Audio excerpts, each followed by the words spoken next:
Meet Daniel Lobbo, a suburban 14-year-old with one ambition: becoming a terrifying vampire. His current success rate? 0 bites.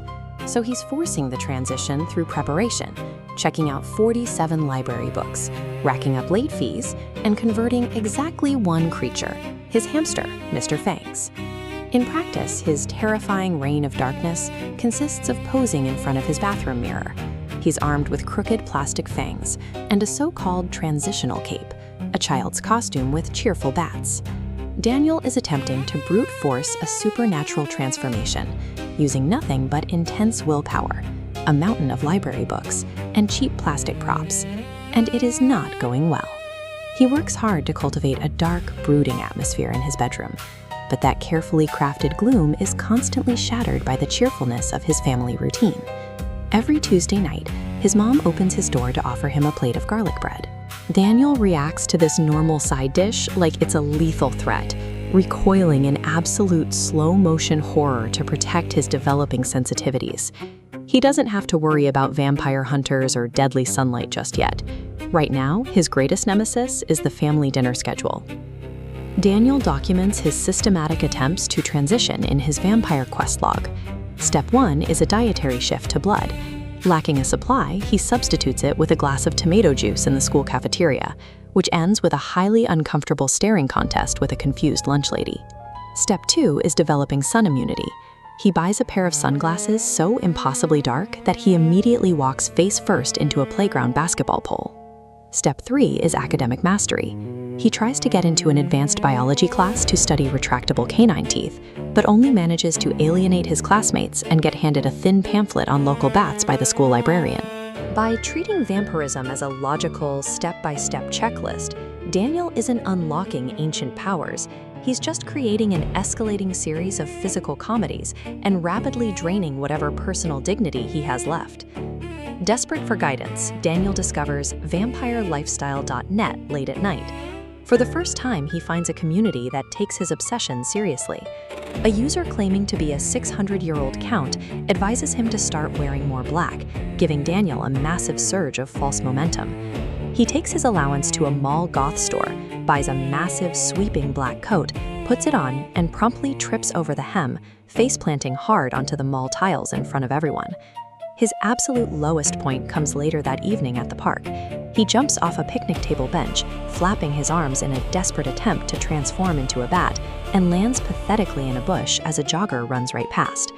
This chart maps out exactly what happens next.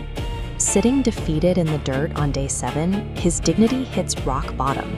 But that's when he's approached by his very first unexpected companion, a pigeon named Gary, who seems perfectly content to just sit next to him. This is the core paradox of Daniel's journey. Exactly at the moment his dignity hits absolute 0, his actual self-confidence starts to climb. He realizes he has completely stopped caring how ridiculous he looks. Armed with this bizarre new confidence, Daniel attends VampCon.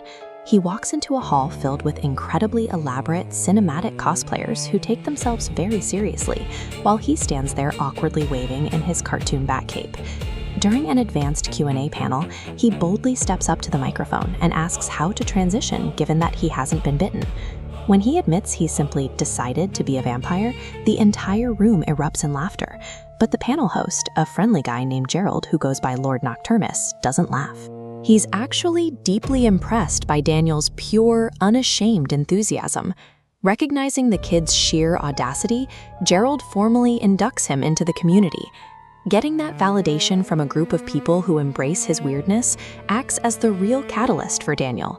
He didn't need ancient magic, he just needed to be seen. This diagram shows exactly how his newfound swagger manifests physically. He integrates a heavy, authentic velvet cape gifted by Gerald over his old cartoon one, carries Mr. Fangs in his pocket, and keeps Gary the pigeon perched firmly on his shoulder. He marches right back into his family kitchen on Tuesday evening and, bracing himself, takes a massive, painful bite of his mother's garlic bread. He's proving to himself that a true creature of the night fears nothing, especially not the mundane. This internal shift alters how the real world treats him. Walking down the school hallway, he stands straight, locking eyes with a classmate. Because his posture is rooted in self-assurance, his hypnotic gaze makes the other kids step back confused. By day 21, Daniel stands on his backyard fence, perfectly silhouetted against a massive full moon, his cape billowing in the wind. He never developed a single supernatural power, but his unshakable belief in himself and his total acceptance of his own weirdness ultimately earned him the title of Vampire First Class, in the only way that actually matters.